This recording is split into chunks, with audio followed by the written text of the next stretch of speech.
አለመማርም ይጎዳል፣ አለማወቅም ያስደነግጣል። አንጽሖ ሥጋሃ ቀዲሶ ኪያሃ ማለት ምን ማለት ነው? ጥሬ መጽሐፍ ቅዱስ እያነበቡ መምህር የሌላቸው በሜዳ የተወለዱ ዘመናውያን ሰባክያን ሲቸገሩ ሌላውንም ሲያስቸግሩ ይሰማሉ። ብዙ ጊዜ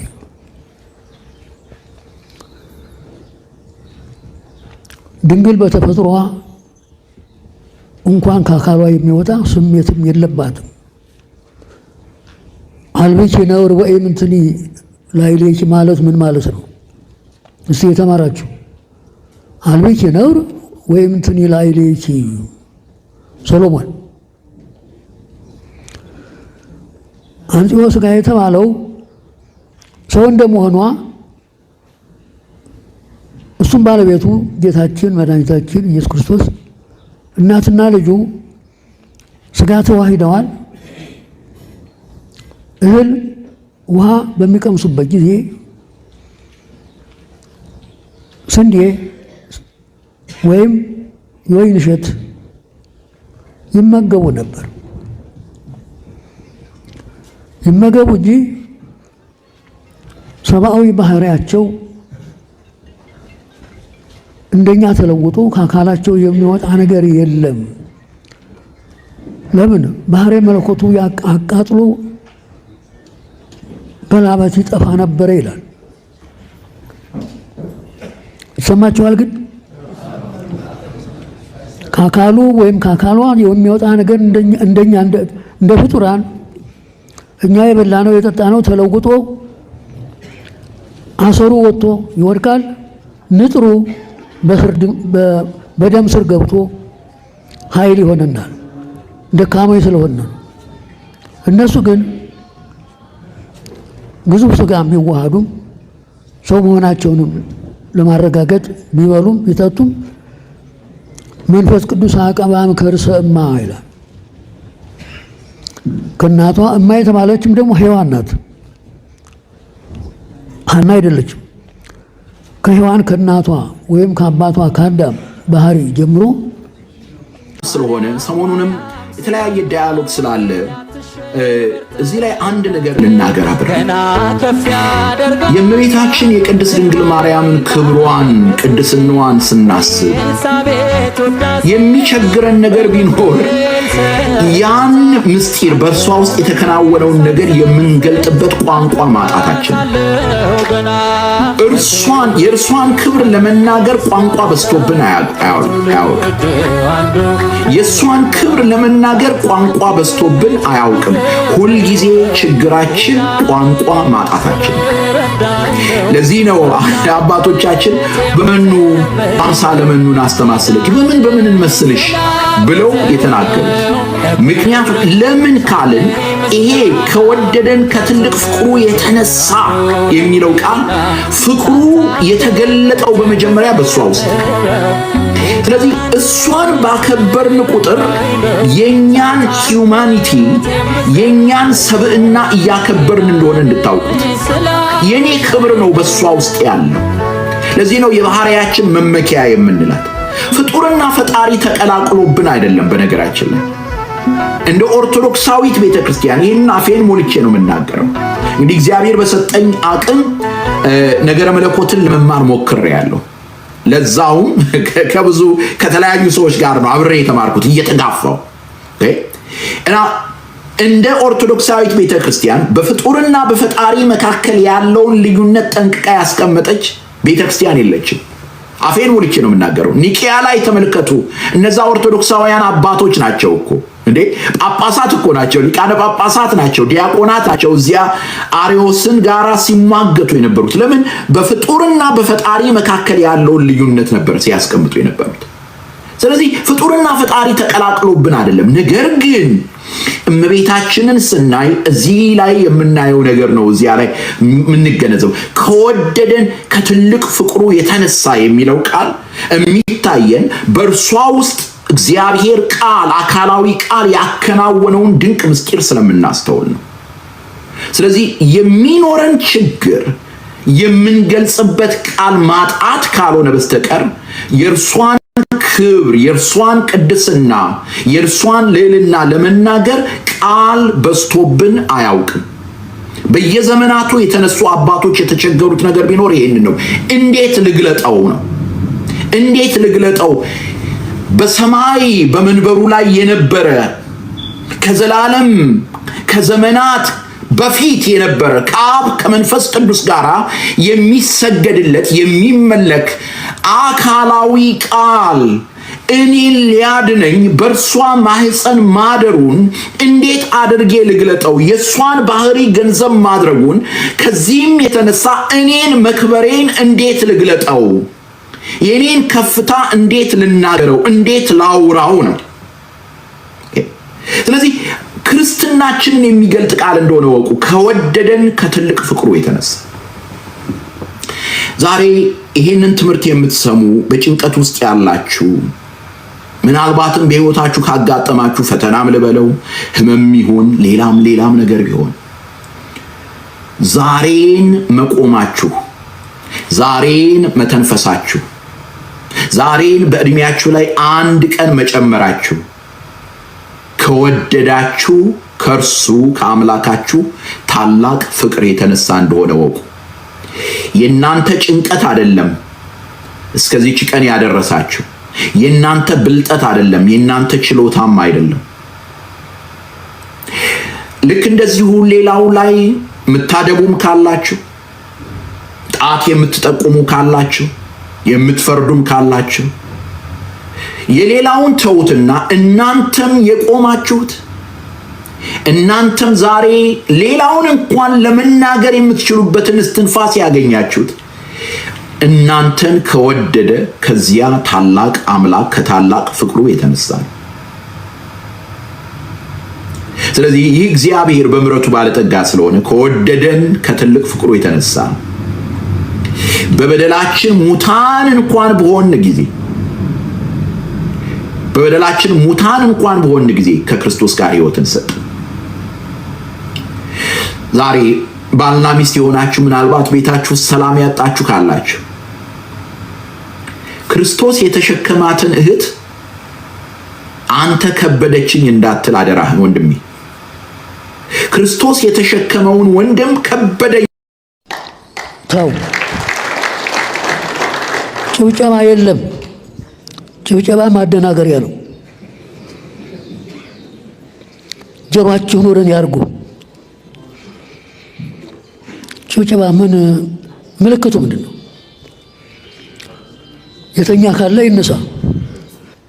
ጥሬ መጽሐፍ ቅዱስ እያነበቡ መመር የሌላቸው በሜዳ የተወለዱ ዘመናዊያን ሰባካያን ሲቸገሩ ሌላውንም ሲያስቸግሩ ይሰማሉ። ብዙ ጊዜ አዳምጡ።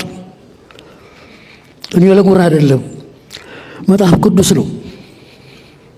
ስርዓት ከተቃወሰ ምስር ይባክናል። ከሃይማኖት ውጭ የሆኑ ሰዎች ይደሰታሉ። መነጋገር ጥሩ ነው፣ መተዋወቅም ጥሩ ነው። የጎዳን አለመገናኘታችን ነው። ቅናቱ፣ ምቀኝነቱ፣ ተንኮሉ፣ አድማው፣ ብጥብጡ እዚህ አድርሶናል። የዲያብሎስ መርዝ እኮ ገና አልተነቀልም። ገና እኮ ነው ሲተላለፍ የሰነበተው በሚዲያ ዓለምን አስደንግጧል። ዓለምን እንዲሸበር ከሽብር ላይ ሽብር እንዲጨመር አድርጓል።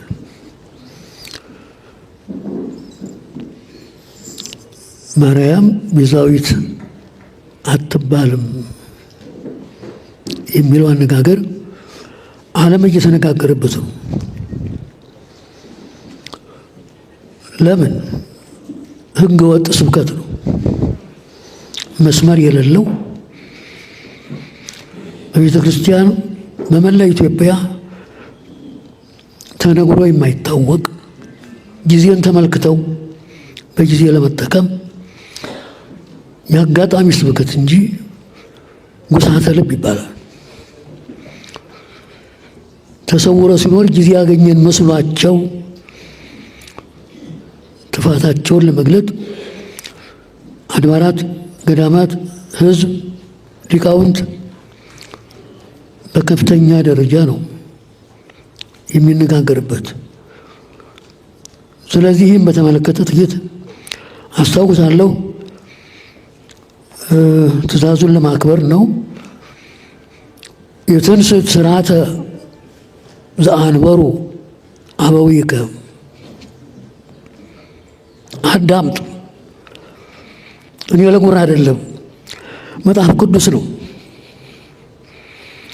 የትንሣኤ ሥርዓተ ዘአንበሩ አበዊከ አባቶችህ ነቢያት፣ አባቶችህ ሐዋርያት፣ አባቶች ሊቃውንት በየዘመናቸው የተነሳባቸውን ችግር ለማስወገድ ስርዓት አታፍርስ። ስርዓተ ምድር አለ፣ ስርዓተ ሰማይ አለ፣ ስርዓተ ሃይማኖት አለ፣ ስርዓተ ምስጢር አለ። ለከንቱ አይደለም፣ ለውዳሴ ከንቱ አይደለም፣ ስለ እውነት ብቻ ነው። ስርዓት ከተቃወሰ ምስጢር ይባክናል። ከሃይማኖት ውጭ የሆኑ ሰዎች ይደሰታሉ። በሀገር ጥፋት፣ በትምህርት መለወጥ ጸጥታ ይደፈርሳሉ። የእኛ ስኗችን ለምንድን ነው? ማንን ልናገለግል ነው? አጀንዳውን ስሰማው እያለው ግሩም የሆኑ ቃላት አሉ፣ አወዛጋቢም አሉ።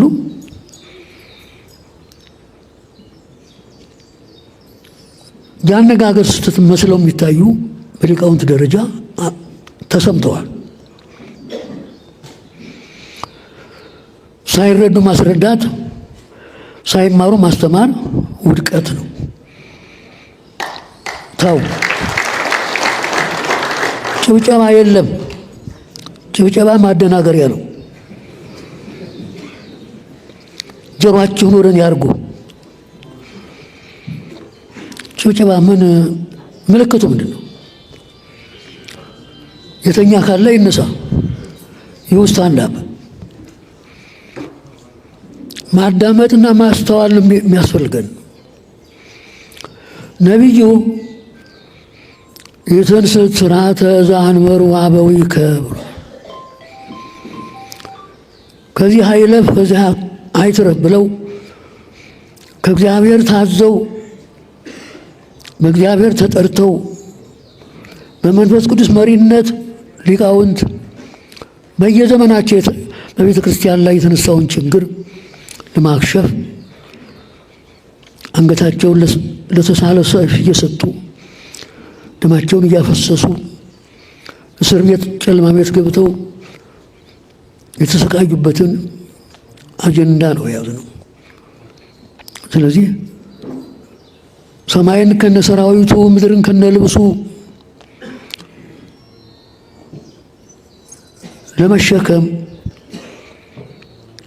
በእግዚአብሔር መራጭነት፣ ጠባቂነት የዲያብሎስን መርዝ ነቃቅሎ ለማጥፋት እግዚአብሔር ይህን ዓለም ከቁጣ ወደ ትዕግስት፣ ከመዓት ወደ ምሕረት ተመልሶ የአዳም ቀኖና ካለፈ በኋላ 5500 ዘመን የጨለማ ጉዞ ሲያልፍ ሁር አብስራ ለወለተ ሐና ተብሎ በእግዚአብሔር ቃል የተጠራው የተላከው መልአከ ሰላም ቅዱስ ገብርኤል ክንፎቹን እያማታ ብርሃን ለብሶ ብርሃን ተጎናጽፎ የብርሃን አበባ ይዞ አዳምጡ ባካችሁ፣ ቆርቆሮ ምንም አይሰራም። ይህን ቆርቆሮ ያመጣ ሰው በሽተኛ ነው። እንዳልናገር ነው እንደምትፈልጉት? ቁም ነገር እየተናገርኩኝ ቆርቆሮ ያነሳኛል። ስለዚህ ዓለመ ጽልመት ያ ፍጡርና ፈጣሪ የተለያዩበት የዲያብሎስ መንግስት ስራውን የሰራበት በደም ስር ገብቶ ዓለምን ያፈናቀለበት የ5500 ዘመን የጨለማ ጉዞ የተወገደበት ነው። አስተጋባተነ እግዝእትነ ቅድስት ድንግል ማርያም እንዘ ውስተ ጽልመት ሀሎነ። በጨለማ በድንቁርና በቁራኝነት የፍጥኝ ታስረን ከጨለማ ወደ ጨለማ ከነፃነት ወደ ጉስቁልና ተማርከን የገባንበት የ5500 ዘመን ጨለማ ጉዞ የተወገደበት ምስጢር ነው የምንነገረው። ዲያብሎስ በጽነቱ ተንኮል የበተነውን ዓለም ቅድስት ድንግል ማርያም ሰበሰበችን፣ ሰብሳቢ ሆነችን ብሏል። ይሰማችኋል? አይሰማችሁም? ዲያብሎስ የበተነውን የአዳም ዘር በሙሉ ቅድስት ድንግል ማርያም ሰብሳቢ ሆነች፣ አስተጋባተነ ሰብሳቢ ሆነችን ብሏል ሊቁ ኢራቅሊስ ነው። መነጋገር ጥሩ ነው፣ መተዋወቅም ጥሩ ነው። የጎዳን አለመገናኘታችን ነው። ቅናቱ፣ ምቀኝነቱ፣ ተንኮሉ፣ አድማው፣ ብጥብጡ እዚህ አድርሶናል። የዲያብሎስ መርዝ እኮ ገና አልተነቀልም፣ ገና እኮ ነው። መርፌ የሚወጉትም አይለቅ። ሊቃውንት በየዘመናቸው የገጠማቸውን ችግር ለማስወገድ የክርስቶስ ፍጡር ባህሪውና ያልተፈጠረ ባህሪው ሀብሩ ባህዱ ተዋህዶ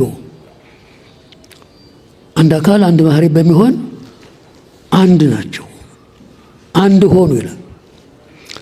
ባህሪ ቃል ባህሪ ትስብእት ያለመጣፋት በተዓቅቦ አንድ አካል አንድ ባህሪ ሆነ ብሏል ሲመሰክር።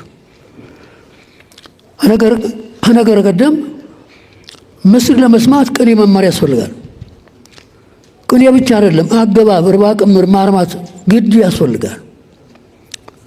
እኔ ተናገረ ይበሉኝ አይደለም፣ እውነተኛውን ጉዞ ለማግኘት የመጻሕፍትን ስልት አካሄድ በጥንቃቄ ለመረዳት በጉራ አይደለም። ቅኔ ከናገባቡ ተመርቋል ብሎ ይላኩታል። አንድ ተራ ሰው ብንጠይቀው መልስ የለም። የቅኔዎቹም አካሄድ አላቸው እኮ መንገድ አላቸው። ለጉራም አይደለም። የተሰወረ ለመግለጥ፣ የራቀ ለማቅረብ፣ የጠላትን ጉዞ ለመረዳትም ለማስረዳትም መማር ያስፈልጋል። መጽሐፍቱን ማን ገልጦ ያወቃቸው ሰው አለ እንዴ? የለም እኮ። በስልጣን አይደለም፣ እውቀት በስልጣን አይደለም። ስልጣን ለማደራጀት ብቻ ነው። መምህራን የታሉ አሉ? እውነተኞች መምህራን አሉ? የለም። ገና እኮ ነው። ችግራችን ገና ነው። ባህሬ ቃል ባህሬ ትስብእትን ሳያቀልጠው፣ ባህሬ ትስብእት ባህሬ ቃልን ሳይውጠው፣ ባህሬ ቃል እርቀቱን፣ ምጥቀቱን፣ ኃያልነቱን፣ ቀዳማዊነቱን፣ አስገኝነቱን፣ ኃይሉን እንደያዘ ባህሬ ትስብእትም ግዙፍነቱን፣ ደካምነቱን፣ ውሱንነቱን፣ ደካምነቱን እንደያዘ በተዓቅቦ አንድ አካል አንድ ባህሪ ሆነ ነው። አንድ አካል አንድ ባህሪ ሆነ። ሙሴ በትንቢቱ በደብረ ሲና ባየው ዕፀ ጳጦስ ላይ ሐመልማሉ ከነበልባሉ ነበልባሉ ከሐመልማሉ ሳይለይ ነበልባሉ ሐመልማሉን ሳያቃጥለው ሐመልማሉም ነበልባሉን ሳያጠፋው አየ። ይህንን እነ ቅዱስ ቄርሎስ እነ ቅዱስ ኤፍሬም አብራርተው በሚገባ አስቀምጠውታል። ወልት ሚያሰይል በእንቆ ባህሪ ስጋሁ በስጋሁ ወብርሃና በመለኮቱ። እንግዲህ ታችን እንቆ ባህሪ በፀሐይ ጸዳል ነው የምትወለደው። ወፈ ብርጋና የምትባላለች። ኤፍሬም ተርጉሞታል፣ አብራርቶታል። ባስልዮስ ዘአንጾኪያም አጽድቆታል። ወፈ ብርጋና የምትኖረው በጥልቁ ሐይቅ ውስጥ አዟሪት የሚባል አለ፣ ዝብድይ የሚባል አለ። በዚያ ውስጥ ነው የምትኖረው። የባህሩ ቅዝቃዜው ሲከብዳት ከባህሩ ወጣ ሽቅ ወደ ሰማይ ወደ አየር ወጣ በ6 በ7 ሰዓት ሙቀት ፍለጋ አፈ ማኅፀኗን ገልጣ ክንፎቿን ዘርግታ በአየር ላይ ትቆማለች። ከፀሐይ ሙቀት ከፀሐይ ግለት ሙቀት ትሰማለች። ከነፋስ ግዘፍ ትነሳለች። በዚህ አድርጋ እንቁን ትጸንሳለች። ጸንሳ ተመልሳ ወደ ሐይቁ ትገባለች። እንቁን የምትወልደው ከሐይቁ ውስጥ ነው። በየትርጓሜው ይታተታል። እዚህ ግን በገጸ ንባብ ነው ያለው።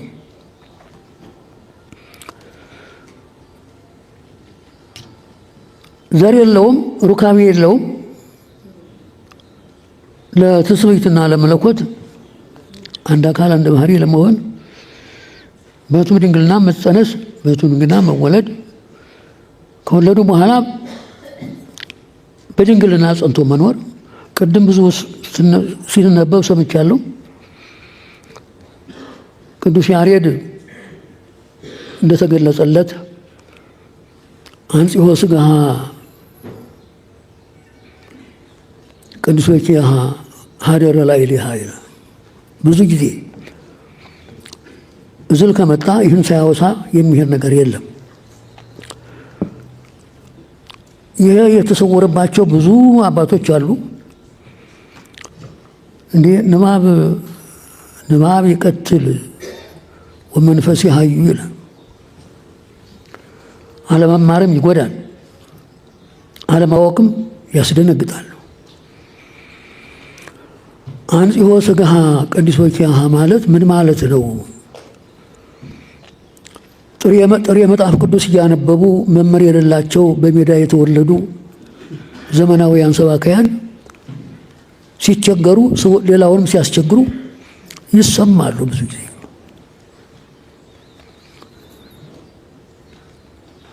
ድንግል በተፈጥሮዋ እንኳን ከአካሏ የሚወጣ ስሜትም የለባትም። አልብኪ ነውር ወኢምንትኒ ላዕሌኪ ማለት ምን ማለት ነው? እስቲ የተማራችሁ አልብኪ ነውር ወኢምንትኒ ላዕሌኪ ሰሎሞን። አንጽሖ ሥጋ የተባለው ሰው እንደመሆኗ እሱም ባለቤቱ ጌታችን መድኃኒታችን ኢየሱስ ክርስቶስ እናትና ልጁ ሥጋ ተዋሂደዋል። እህል ውሃ በሚቀምሱበት ጊዜ ስንዴ ወይም የወይን እሸት ይመገቡ ነበር። ይመገቡ እንጂ ሰብአዊ ባህሪያቸው እንደኛ ተለውጦ ከአካላቸው የሚወጣ ነገር የለም። ለምን? ባህሪ መለኮቱ አቃጥሎ በላበት ይጠፋ ነበረ ይላል። ይሰማችኋል? ግን ከአካሉ ወይም ከአካሏ የሚወጣ ነገር እንደኛ እንደ ፍጡራን እኛ የበላነው የጠጣነው ተለውጦ አሰሩ ወጥቶ ይወድቃል። ንጥሩ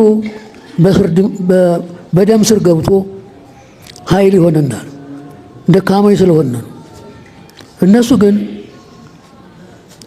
ግዙፍ ሥጋ ቢዋሃዱም ሰው መሆናቸውንም ለማረጋገጥ ቢበሉም ቢጠጡም መንፈስ ቅዱስ አቀባም ከርሰ እማ ይላል።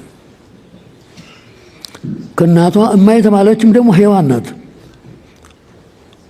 ሐና አይደለችም። ከሔዋን ከእናቷ ወይም ከአባቷ ከአዳም ባህሪ ጀምሮ ንጽሐ ጠባይ አልተለወጠባትም። ንጽሕት ዘር የምትባለውም ለዚህ ነው። ስለዚህ ንጽሕና ቅድስና ሀብቷ ነው። ሰማያዊ በቅዳሴውም ወሀብተ ሰማያዊ ለማርያም ድንግል ይላል። ሰማያዊ ሀብት፣ ሰማያዊ ንጽሕና ቅድስና ለድንግል ማርያም ተሰጥቶታል። ለቅዱስ ሚካኤል የአማላጅነት የተላላኪነት ሀብት ሲሰጠው ለሷ ደግሞ ሰባቱን ሰማያት አልፎ ከአብ ከወልድ ከመንፈስ ቅዱስ ፊት መቅረብ ሰማያዊ ሀብት መሰጠት ሀብቷ ነው። መማር ያስፈልጋል፣ መስማትም ያስፈልጋል፣ መመራመርም በሚገባው ያስፈልጋል። ወኮነ ሰማይ ዓለመ ወዓለምኒ ሰማየ። ባለቅኔው ሲፎክር እኔ መፎከር አለብኝ። ወኮነ ሰማይ ዓለመ ወዓለምኒ ሰማየ። በዕለተ ልደት ሰማይ ምድር ሆነ፣ ምድርም ሰማይ ሆነ። ጽርሐ አርያም ጎል ሆነ፣ ጎልም ጽርሐ አርያምን ሆነ። እስመ እግዚአብሔር ኮነ ሰብአ በታይቱ። በምልአት በጌትነት በአምላክነት ክብር ጸንቶ ይኖር የነበረ እግዚአብሔር በዚህ ዓለም ሰው ሆኖ ተገለጠ። ወለሰብኒ አንበሮ ውስተ አርያም። ተዋርዶ ተሰዶ አንጦርጦስ ወርዶ ዲያብሎስ ተጫውቶበት ማርኮት ተቆራኝቶት ይኖር የነበረ ሥጋ አካለ ቃልን ባህሬ ቃልን ተዋሂዶ ክቡር ቅዱስ አምላክ ሆኖ በጽርሐ አርያም ታየ። አስተርእዮ በሰማይ ኮነ ይላሉ መዘምራኑ። አትሉም እንዴ? አስተርእዮ በሰማይ ኮነ። ተሰዶ ተዋርዶ ተባሮ የነበረው የአዳም ሥጋ በተዋሂዶ ቃል አንድ አካል አንድ ባህሪ ሆኖ የአምላክነት ክብር ስላገኘ በጽርሐ አርያም በመንበረ ብርሃን ተገለጠ። ወስብሐትኒ ዘውስተ አርያም ኮነ ዲበ ምድር። በኤረር በራማ በኢዮር በሰማይ ውዱድ በመንበረ መንግሥት በግሩማን መላእክት አንደበት ሲመሰገን የነበረው ረቂቅ ምስጋና እነሆ በዕለተ ልደት በጎል ሎሎትና መላእክት አንድ ሆነው ሲዘምሩ አሉ። ስብሐት ለእግዚአብሔር በሰማያት ወሰላም በምድር ስምረቱ ለሰብ። አምላክ ለሆነ ሥጋ ከአብ ከመንፈስ ቅዱስ ጋራ ምስጋና ተገባው።